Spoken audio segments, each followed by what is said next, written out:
Tere! Eetris on poliitiline podcast, kus mina ja Jevgeni arutame kõige huvitavamaid asju, mis on toimunud Eesti poliitikas. Tere, Jevgeni! Tere, Maria! Ja seekord mina tahaksin rääkida Reformierakonna üldkogust, Muidugi. mis toimus möödunud pühapäeval ja vähemalt minule jättis väga sooja tunne ja mulje.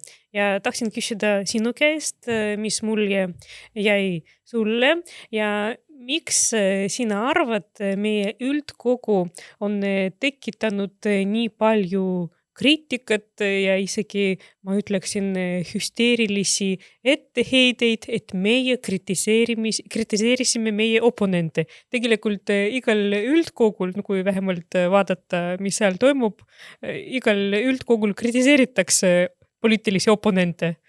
Muidugi on emotsioonid laes ikkagi aasta oodetuim sündmus, partei üldkogu, kuidas siis mitte, jah, et mitte ainult meie jaoks, et meie Mariaga muidugi ootame seda alati iga aasta, on ju, siis 2 tundi enne üldkogu juba kohal, nalja. Aga jah, et siis on tore, kui on tähelepanu suur, et jah, Reformierakond on Riigikogu suurim fraktsioon ja siis peaministri partei loomulikult arutatakse kõiki neid teese, mis seal kõlavad ja olgem ausad, ehk siis meie sõnumid olid ka kohati sõjakad, aga siis ma arvan, et siis aasta enne valimisi see on ju täiesti normaalne, et natuke teravamaks läheb see arutelu. Olid kohati sõjakad, aga minu arust need olid eeskätt mõistlikud, sellepärast mina lugesin veel kord läbi peaministri kõne ja mulle see äärmiselt meeldis, sellepärast ta rääkis jumala õigeid asju. Ta rääkis sellest, et Reformierakonna DNA-s on ettevõtlikkus, vabadus, julgeolek ja sisuliselt see võib-olla mitte ainuke erakond, kes on valmis juhtima riiki, vastutustundlikult juhtima, aga samas vaatab tulevikku ega ei taha siis minevikku pöörata. Ja tema tõi esile sellise väga toreda väljendi nagu konservatiivne 8-jalg, mis tõi esile väga palju arutelusid avalikus ruumis. Aga jälle mulle tundub, et tema tabas sellist mõistet, mis meil Eestis võib toimuda väga tabavalt ja õieti.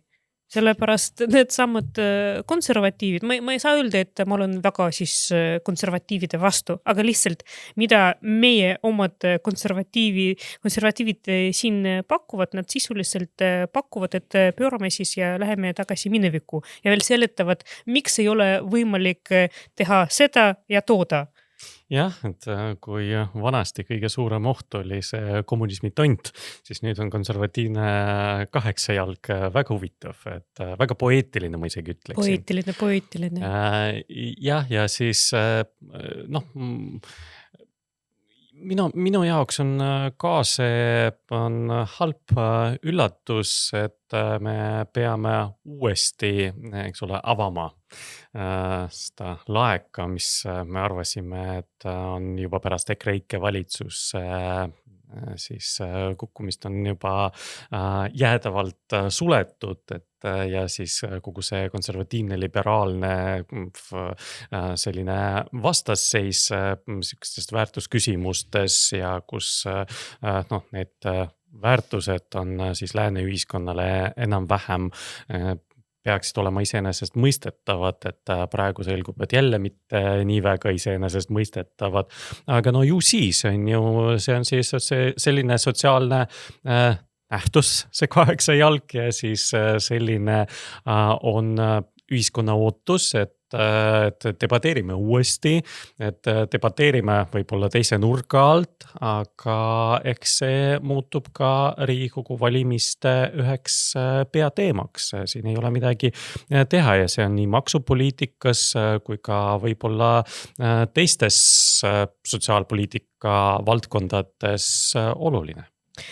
Ja teate, ma arvan, meie ühiskonna ja meie paljude inimeste üheks probleemiks on see, et nemad hakkasid pidama iseenese mõistevaks väga palju meie saavutusi, meie digiriik, e-valimised, julgeolek, kuluvus NATO-sse ja Euroopa Liitu. Ja justkui tekkis vajadus uuesti seletada inimestele, et see ei tekkinud äkiliselt tühjast kohast, et sellele eelnenud ikkagi väga pingeline töö ja see on meie suurim saavutus, mille üle me peame uhked olema, sellepärast siiamaani digiriigi arengul me oleme ikkagi edasi jõudnud võrreldes isegi teiste Euroopa riikidega väga-väga kaugele.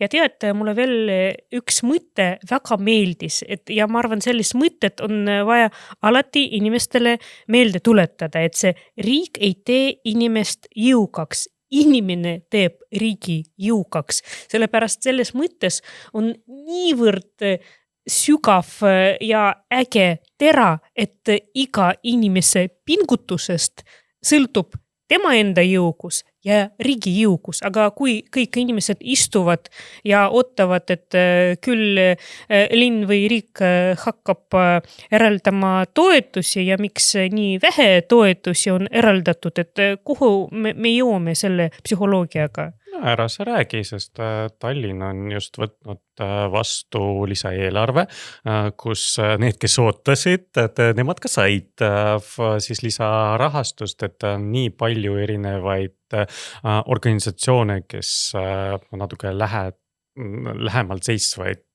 siis praegu koalitsiooni moodustavatele erakondadele said väga helgeid toetusi, mida siis meie osalusega linnavalitsuse ajal siis nemad niisama ilma avaliku konkursita pole saanud. Ja ma vaatasin seda nimekirja, muidugi oli nagu väga piinlik seal neid tegevustoetusi näha, et mida said siin erinevad minu jaoks nagu kahtlase siis vajadusega selliseid võib-olla avalikes huvides tegutsevaid ühinguid, kes lihtsalt ainult seetõttu, et nad praegusele linnavalitsusele rohkem meeldivad, said mitte ainult rohkem meeldivad, nad on seatud teatud isikutega, kes on siis linnavalitsusele lähedased. Ja tegelikult me võime isegi neid MTÜ-sid ja organisatsiooni ja nimesid nimetada, näiteks Lüüra, see kultuuriline selts, mis on Kõlvarti jaoks väga südamelähedane, et palju nendele oli eraldatud 85 000 eurot, aga jälle tasub siis meenutada, et aastate jooksul selline MTÜ on saanud 700 000 linna eelarvest. Veel üks MTÜ, mis on seotud Jannek Mäega ja veel üks, mis on seotud Riina Solmani abikaasaga, see on Ratsa, sest mingi, mulle ei meenu ka nagu selle ühesõnaga nimetus, see baas, kus tegeletakse ratsa sõiduga või mis asi see on, et sellele oli eraldatud üle kui 200 000 eurot. Peaaegu 300 isegi, ma ka peast ei mäleta, aga nagu lihtsalt mulle tekib selline täiesti õigustatud küsimus, kui see ei ole poliitiline korruptsioon, siis mis asi see on? Ma juristina ma ütlen, et see on hallala, sellepärast, et mina olen vastu, et need tegevustoetused lähevad lihtsalt nagu poliitilise otsusega. Ühelt poolt on muidugi väga tore, kui siis mittetulundusühingud, mis tegutsevad avalikes huvides, antud juhul see on natuke küsitav, aga okei. Et siis saavad avaliku võimu poolt tegevustoetust. Aga kas Aga need see tegevustoetused olid eraldatud mingisuguse konkursi just nimelt, vot jooksul? seda ma tahtsingi öelda, et siis peab olema väga hea ja läbipaistev süsteem, et kõik, kes võivad pretendeerida sellele toetusele, võiksid samadel tingimustel osaleda konkursil ja siis sõltumatu komisjon veel kord, mitte siis poliitilise otsusega, aga sõltumatu komisjoni analüüsi alusel tehtud siis esinduskogu otsusega saaksid tegevustoetust need, kes paremini tegutsevad avalikes huvides. No nii see igal pool maailmas, et arenenud riikides muidugi, on korraldatud ja siis see, ja sellised valdkonnad näiteks, kus avalikul võimul ei ole pakkuda seda vajalikku teenust ja siis näiteks kultuurivaldkonnas, kus ise, eks ole, linn või riik ei organiseeri seal kultuuritööd, et siis ta annab raha siis nendele organisatsioonidele, kes tegelevad näiteks rahvusvähemuste kultuuriseltsidele ja nii edasi.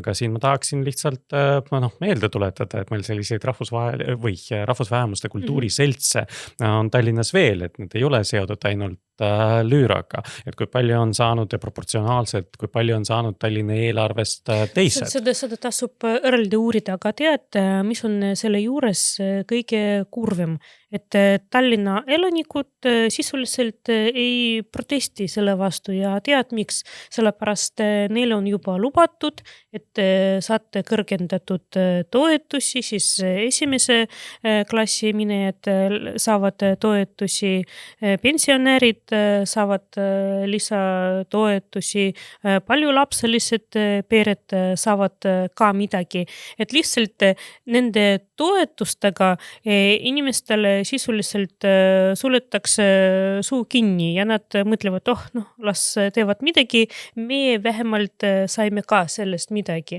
Aga nad ei pööra ju tähelepanu sellele, et kogu linna areng pannakse pausile, investeeringud siis lastakse korstnasse ja sisuliselt linn ei arene nii, kui see areneks, kui oleks teine võim.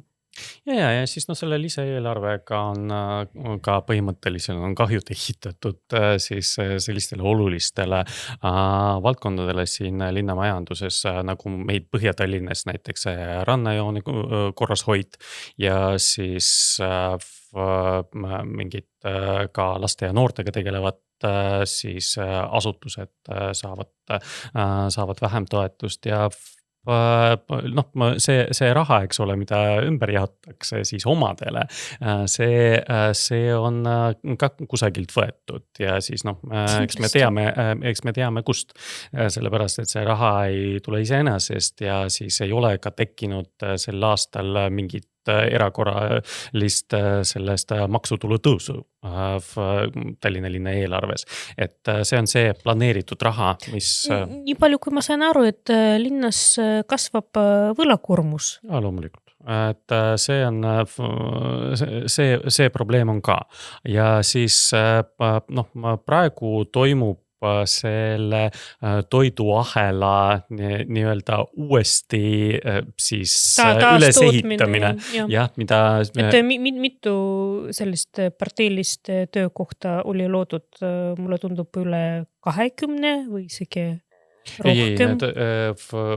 Seal küsimus oli ikkagi sadades, eks ole, et kui võtta, et siis kõik linnaosad on ja siis kogu see linnakantselei struktuur ja ta on ju päris suur ja siis, et need MTÜ-d ja muud asjad, et see tuleb lihtsalt juurde ja siis, et isegi kui see tegevus oleks juriidiliselt justkui korrektne, siis eetiline ta päris kindlasti ei ole ja siis tegemist on väga suure poliitilise küsimusega, et miks sellised asjad on lubatud, et miks siin on selline oblast, et või siis kuidas meie head kolleegid opositsioonist, sotsiaaldemokraadid ju võrdlesid seda, et me tahame Kopenhaagenit, mitte Minski, et miks on siin Minsk.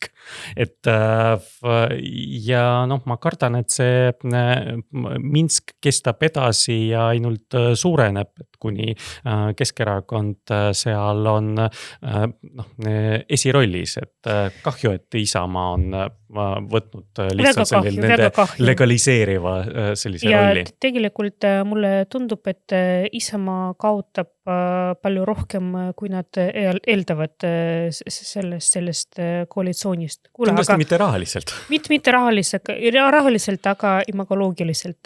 Tegelikult mul on sulle viimane küsimus, päris ootamatu.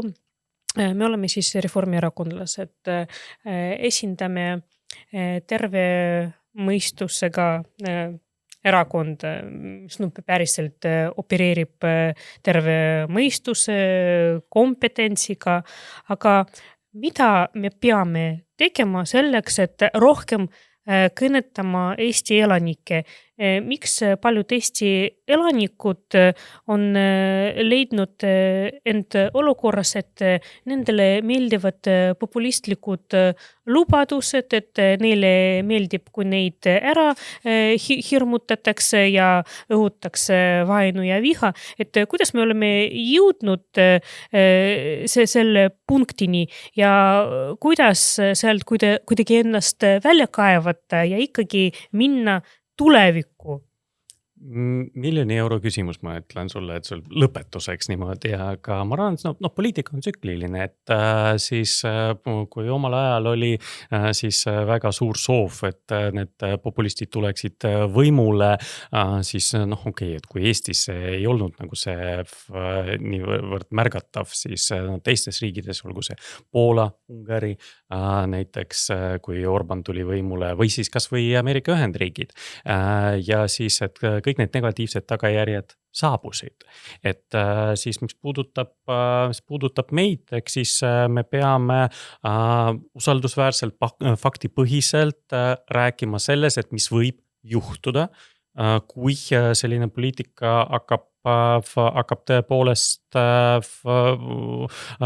olema ellu viidud ja siis mis Tallinnas juhtus, siis enne valimisi Isamaa päris kindlasti ei rääkinud sellest, et nemad hakkavad kahe peale Keskerakonnaga juhtima väga nemad rääkisid, et kremlimeelselt. Tallinn vajab muutust. Jah, et mida see tähendab just, aga siis me peaksime võib-olla nagu kriitilisemalt vaatama neid valimislubadusi, mis on seotud Riigikogu valimistega, et kui siis praegune kurss muutub, et siis kuhu poole ja see mida siis detaili rohkem on see diskussioon ja mida arusaadavam see diskussioon on kõigile valijatele, sellest sõltub ka valimistulemus ja siis inimeste teadlik valik.